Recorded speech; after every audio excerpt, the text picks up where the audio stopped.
லோகா மூவியோட OTT release அப்டேட்டை பார்த்துடலாம். வீடியோ பார்த்துட்டு இருக்கவங்க ஒரு லைக் பண்ணிவிட்டு பாருங்கள். ஸோ இந்த படம் செப்டம்பர் 4 வந்து ரிலீஸ் ஆனது. மலையாள சினிமாவிலேருந்து பார்த்தீங்கன்னா எந்த ஒரு எதிர்பார்ப்புமே இல்லாமல் ரிலீஸ் ஆன ஒரு படம்.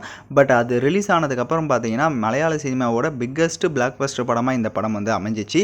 ஸோ அந்த அளவுக்கு பார்த்தீங்கன்னா ஒரு அட்வென்ச்சரான ஒரு சூப்பர் ஹீரோ மூவியாக வந்துட்டு உருவாக்கி இருந்தாங்க. ஸோ இதில் பார்த்தீங்கன்னா முக்கியமான கதாபாத்திரத்தில் தமிழ் சினிமாவிலேருந்து சாண்டியம் நடிச்சிருந்தார். அவரோட நடிப்புமே வேறு லெவலில் இருந்தது. ஸோ அது மட்டும் இல்லாமல் டெவினோ தாமஸ், அப்புறமா வந்துட்டு இன்னும் துல்கர் சல்மான், ஸோ நிறைய பேர் இன்னும் பார்த்தீங்கன்னா இந்த படத்தில் கேமியோ வந்துட்டே இருக்கிறாங்க. ஸோ அதனால் எதிர்பார்ப்பும் பார்த்தீங்கன்னா ரொம்ப பயங்கரமாகவே இருந்தது. படமும் அந்த அளவுக்கு ஒர்த்தான ஒரு படமாக இருந்தது. தியேட்டரில் பார்த்தனால இன்னும் அந்த எக்ஸ்பீரியன்ஸ் பார்த்தீங்கன்னா வேறு லெவலில் இருந்தது. இப்போ இந்த படத்தினுடைய ஓடிடி ரிலீஸிங் பார்த்தீங்கன்னா அனௌன்ஸ்மெண்ட் பண்ணிட்டாங்க. ஸோ இந்த படத்தை மோஸ்ட்லி பார்த்தீங்கன்னா நம்ம தீபாவளி ஸ்பெஷலாக தான் வந்து ரிலீஸ் பண்ண போகிறாங்க. இதுக்கு முன்னாடியே ரிலீஸ் பண்ண வேண்டியது.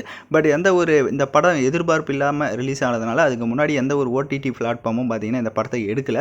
பட் இப்போ பார்த்தீங்கன்னா இந்த படம் மிகப்பெரிய அளவில் ஒரு வெற்றி அடைஞ்ச படமாக இருந்தனால ஸோ யாருக்கு கொடுக்கலாம் அப்படின்ற முடிவில் பார்த்தீங்கன்னா டீம் ஒர்க் இருக்காங்க. ஸோ அதனால் தீபாவளிக்கு கண்டிப்பாக வந்துடும். நெட்ஃப்ளிக்ஸாக ஹாட்ஸ்டாரான்றதை நம்ம வெயிட் பண்ணி தான் பார்க்கணும். ஸோ நீங்கள் இந்த படத்தை தேட்டரில் பார்த்துருந்தீங்களா இல்லை பார்க்கலையா அப்படின்றத கமெண்ட் பண்ணுங்கள். அதே மாதிரி இந்த படத்தை நீங்கள் எந்த அளவுக்கு ஓடிடியில் பார்க்க வெயிட் பண்ணிட்டு இருக்கீங்கன்றதை கமெண்ட் பண்ணிவிட்டு இந்த மாதிரி வீடியோஸ்லாம் தொடர்ந்து பார்க்கணும் அப்படின்னா சேனலை சப்ஸ்கிரைப் பண்ணிவிட்டு லைக் பண்ணிவிட்டு பாருங்கள். தேங்க்யூ ஃபார் வாட்சிங் திஸ் வீடியோ.